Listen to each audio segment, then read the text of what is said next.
an assistant professor of Latinx studies at Marquette University in the departments of history and languages, literatures, and cultures. I'm a trained historian in the fields of U.S. labor and immigration history. That's what I did my initial PhD work in. But I found myself very slowly and then very quickly drawn into the field of religious studies and trying to understand the ways in which labor and immigration intersect with questions of faith and religion. My research looks at specifically Latinx communities in the Midwest. The project I'm working on right now is on Latinos in Wisconsin and how they made place, community, and social movements within places of faith and religion. So my first archival trip as a master's student went to the Milwaukee County Historical Society, and I asked the archivist to show me everything that he had on Latinos in Wisconsin. And I expected him to bring out this this big assortment of things, of institutional records and oral histories and personal papers. And instead, the archivist came out with one box. And he said, "This is all we preserved on Latinos in the state of Wisconsin." And I was initially very dismayed because I thought this is going to be a very short dissertation if this is all the research that I'm able to find. But I opened that archival box, and inside I found this image that you see here in front of you. It's a newspaper insert for the Milwaukee Journal, which is the paper of record for Milwaukee, Wisconsin, where I grew up and where I was raised. And on this image, you see a bunch of families leaving a Catholic church on a bright Sunday morning. But I think more astounding for me personally was the fact that's an image of me in my parents' arms walking out of this church. And so the kind of surreal moment of finding yourself within the archives happening for me in that first archival trip. But then I got to thinking, what does it mean for the Milwaukee Journal to say that the pulse of Hispanic Milwaukee are these families walking out of a church on a bright Sunday morning? What does it mean that this is the heart of the community in the state of Wisconsin? And that kind of set me off to think more about the way in which places of faith have been places for community formation and eventually also social movements throughout the 20th century.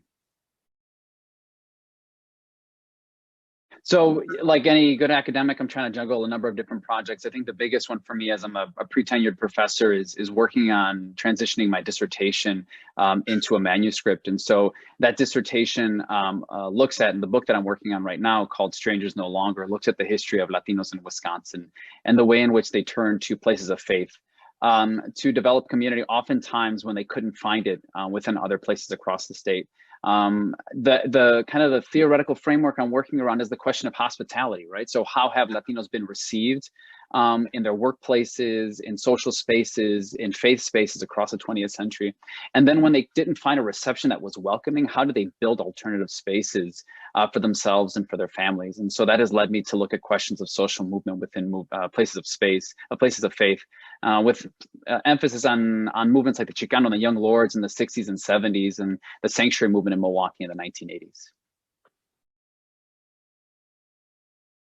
This image you see here in front of you is from the Council on Urban Life's archives at Marquette University. The Council on Urban Life was kind of the Milwaukee Catholic Archdiocese's response to the social and civil turmoil that was happening across the city in the 60s and 70s. People who are familiar with Catholic history, and specifically Catholic history in Milwaukee, probably are familiar with the story of Father Grappi and the Young Commandos, this white priest who worked alongside the youth NAACP chapter to march for open housing throughout the city of Milwaukee in the 60s and 70s. And that's a very important part of civil rights history in Milwaukee. But another part that is often not talked about is kind of the interethnic and interracial aspects of this movement building as well, because Latinos in the city of Milwaukee also kind of took a stand and did so within church spaces. So the image you see here in front of you, to get to the image, is the image of Reverend Dismas Becker, who was kind of a radical Catholic priest, somebody that we might refer to as a social action priest in the 60s and 70s. And here he is after having marched alongside brown, black, and white Milwaukeeans in support of welfare rights. And so a very dramatic kind of dichotomy that this brochure kind of says, lays out, right? That Catholics of real faith who see themselves being aligned with the people who are struggling for a better life for themselves in Milwaukee have two choices. Either they fight alongside each other or they perish. And Dismas Becker here, after a pretty traumatic rally and having been beaten by the police in Milwaukee, kind of wearing those wounds from making that decision. There's a lot that I'm hoping my project does. I also consider myself a public historian. And so the first book that I wrote while I was in graduate school was called Mexicans in Wisconsin. It was kind of a broad survey of the history of the Mexican community across the 20th century in the state of Wisconsin. And my work there really was trying to bridge some of all the academic research that I've been doing in graduate school and make it more accessible to broader communities. I'm a first generation college student. Both my folks are from Jalisco, Mexico. They came to Milwaukee looking for that better life. And so fundamentally, my number one obligation is really to the community that I come from. And so I'm trying to make this history that I'm uncovering and researching and writing about as a kind of an academic project. I'm trying to make it more accessible to a broader community.